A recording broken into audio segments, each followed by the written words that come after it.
Milagres acontecem sim, principalmente nas horas certas. A frase é de Eloá Latanzi Martins, essa saudável garota de 10 anos. E foi por um milagre que hoje ela pode ser vista assim, brincando como qualquer outra menina de sua idade. Há 7 anos, Eloá teve o primeiro encontro com Santa Paulina, a primeira santa do Brasil, que nasceu em Vigo Vataro, Trento, norte da Itália. 134 anos antes da Bragantina Eloá ter nascido. Aos 9 anos, Amabile Lúcia Visentainer emigrou com a família para o sul do Brasil, em Vígulo, Nova Trento, Santa Catarina. Desde muito cedo, a pequena demonstrava interesse pela religiosidade e pela ajuda ao próximo. Aos 22 anos, Amabile teve a confirmação de que sua missão era mesmo seguir o caminho de Deus. Foram 3 sonhos onde ela teve um encontro com a Virgem de Lourdes.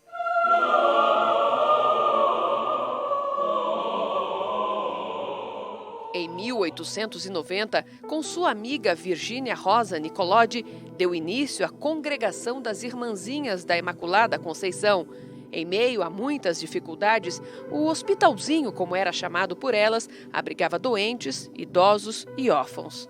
4 anos depois, em 1894, Amabile, Virgínia e Teresa, que também se juntou a elas, mudaram-se para Nova Trento. Era a primeira casa da congregação.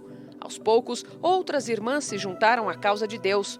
Em 1895, a congregação recebeu o reconhecimento da Igreja Católica. Com os votos, Amabile passou a se chamar Paulina, Madre Paulina do Coração Agonizante de Jesus. Em 1903, Madre Paulina foi eleita pelas irmãs superiora geral por toda a vida. Nesse mesmo ano, deixou Nova Trento para se dedicar à ampliação do trabalho da congregação em São Paulo. 6 anos mais tarde, em 1909, Madre Paulina enfrenta uma das piores provações de sua vida religiosa. Um clima de inveja, tensão e mal-entendidos na congregação, envolvendo benfeitores e a própria madre, faz com que o arcebispo de São Paulo, Dom Duarte Leopoldo Silva, tome uma atitude impiedosa. Madre Paulina é destituída do ofício de supervisora geral. É quando começa a história dela em Bragança Paulista. Como última das súditas, Paulina chega à Santa Casa de Misericórdia, uma das mais carentes da congregação. O trabalho era árduo. A casa abrigava mendigos, doentes, idosos, órfãos e todo tipo de necessitado. Foi com resignação e obediência que ela se dedicou a eles. Um ano mais tarde, a incansável Paulina muda-se para o Asilo São Vicente de Paulo, onde os trabalhos eram igualmente difíceis. Com as demais irmãzinhas doentes, Paulina chegou a cuidar sozinha de 25 idosos. E o trabalho que Madre Paulina fazia é o trabalho que hoje nós damos continuidade, que é cuidado com os idosos, doentes, né? Então, nos momentos de dificuldades, a gente pensa assim, não, Madre Paulina já passou pior, né? Então, nós vamos conseguir. Madre Paulina conseguiu, e certamente com muita fé. Afinal, foram 9 longos anos que ela no asilo trabalhou e se dedicou aos necessitados. Um local que pode ser considerado sagrado, já que aqui viveu uma santa. Uma das relíquias da primeira santa do Brasil está bem ao lado do altar. Nas paredes, os quadros adquiridos pela própria Madre Paulina se mantêm intactos. Do lado de fora, um painel retrata o dia em que Dom Duarte Leopoldo Silva, em reconhecimento ao seu erro, trouxe à Madre Paulina um buquê de flores. Marcas importantes que perpetuam os 10 anos que Madre Paulina viveu em Bragança Paulista. Na Santa Casa, o quarto onde ela repousava e se dedicava às orações abriga sua imagem e também sua relíquia. Por aqui, ela caminhava até o local de onde podia assistir à missa. Agora, as celebrações são especialmente em louvor a ela, que inúmeras vezes dobrou os joelhos diante desse altar, onde hoje está sua imagem bem ao lado de Jesus Cristo. Certamente para nós cristãos é algo de vital importância, porque nos dá coragem a seguir no caminho da vida cristã, sabendo que alguém que nos precedeu na fé, um santo, uma pessoa humana como nós, conseguiu fazer o que nós também poderemos conseguir.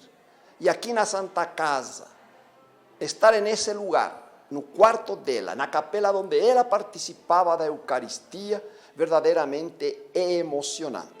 Na Casa São Luís, em Bragança Paulista, onde vivem 40 religiosas, encontramos 3 irmãs que conviveram com Madre Paulina. Luizinha, como é carinhosamente chamada, tem 94 anos. Aos 5, ela foi entregue aos braços de Madre Paulina, quem a criou e a educou. Bastante serena e com a voz calma, ela responde às minhas perguntas, mas prefere não gravar entrevista. Nas mãos, o terço e a imagem daquela que a acolheu e a cuidou como filha. Na verdade, ela revela quem é Santa Paulina para nós. A Luizinha é uma pessoa assim que ela tem toda a dedicação com as pessoas, principalmente com as pessoas necessitadas, com as pessoas pobres. É uma mulher muito educada e ela sabe compreender até aquilo que na vida das pessoas não são reveladas. Então ela tem uma coisa assim muito própria de Santa Paulina, que é esse jeito de Paulina, de amar o outro, de sentir, de respeitar. Toda essa dedicação assim materna que a Luizinha tem, ela aprendeu com Madre Paulina, que Madre Paulina, na verdade, foi uma verdadeira mãe para a irmã Luizinha. A religiosa Sabina Brida conta que os avós dela imigraram para o Brasil juntos com a família de Paulina. Sabina morou a poucos metros da casa dos Visentainers. O contato que eu tive, primeiro assim, foi com os parentes dela, né?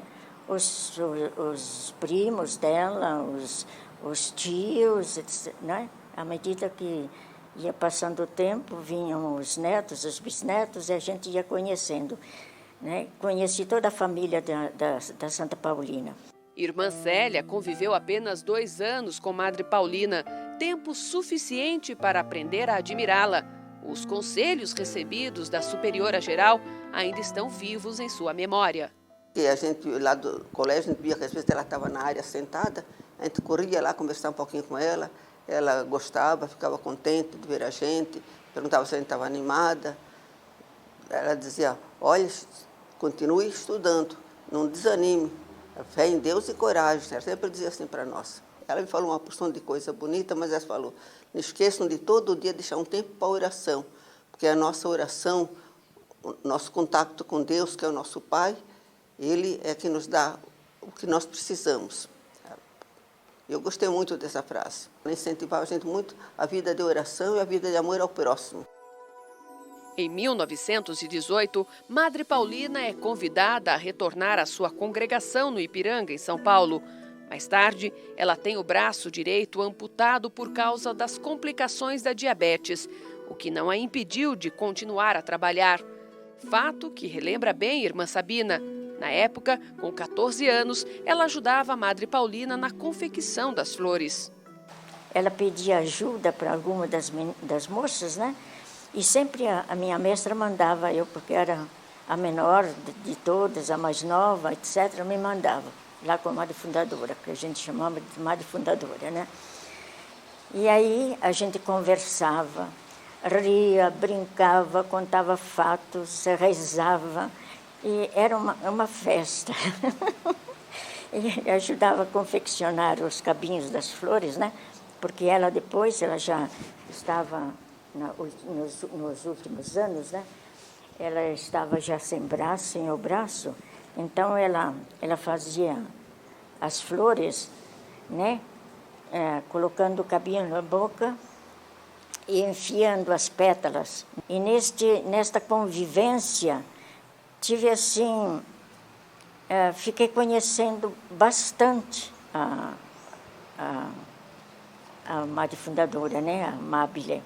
Ela naquele tempo já enxergava pouco, ela estava quase cega, tinha perdido um braço, quando ela teve o diabetes, gangrena no braço, mas ela conseguiu ainda viver 2 anos, sempre numa vida de oração. Ultimamente ela não enxergava quase mais nada, a gente via andando pelos corredores para um lado e para o outro, conversava com uma, conversava com outra. Ela passava muitas horas em oração na capela.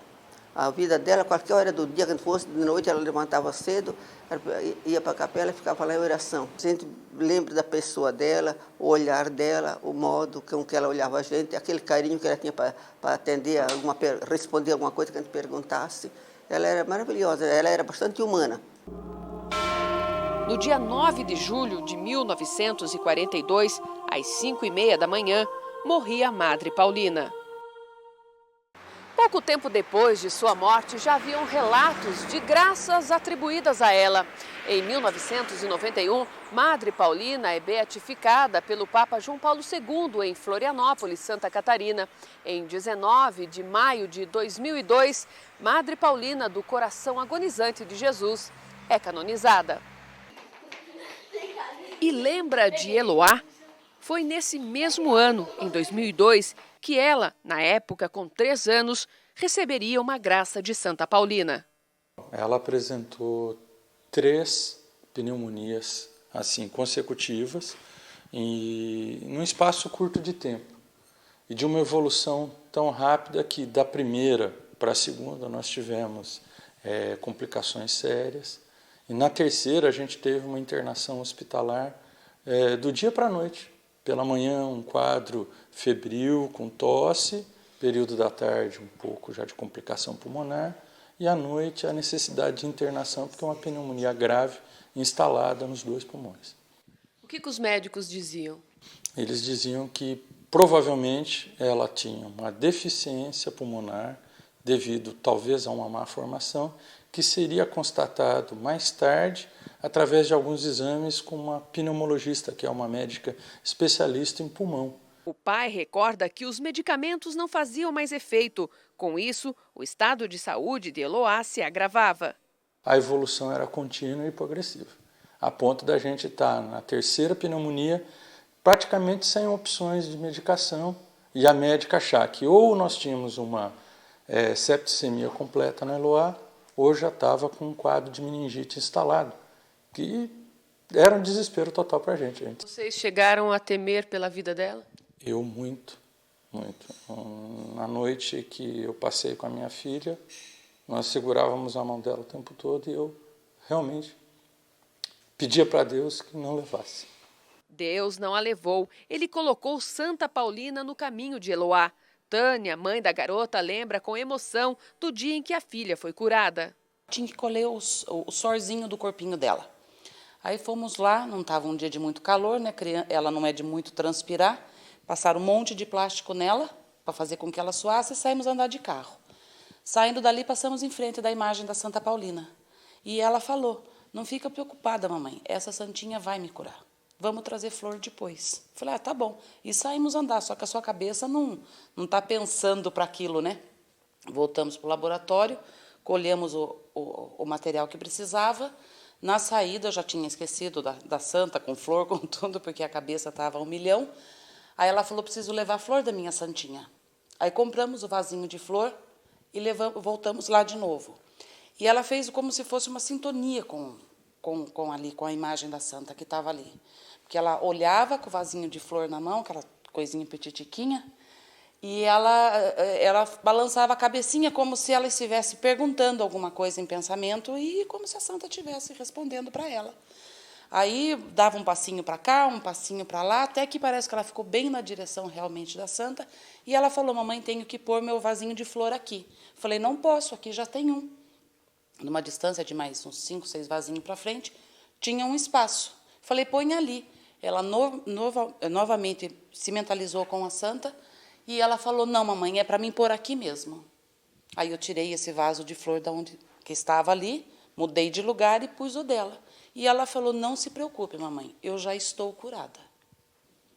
E desde então, na graça de Deus, os exames que foram feitos não deram problema nenhum, problema algum, e ela nunca mais ficou doente. Quanto ao milagre, a família de Eloá não tem dúvidas. Foi Madre Santa Paulina. Eu tenho certeza que sim. Foi uma bênção muito, muito, muito grande que Santa Paulina deu, que isso vai ser para o resto da vida lembrado e a nossa devoção cada vez maior.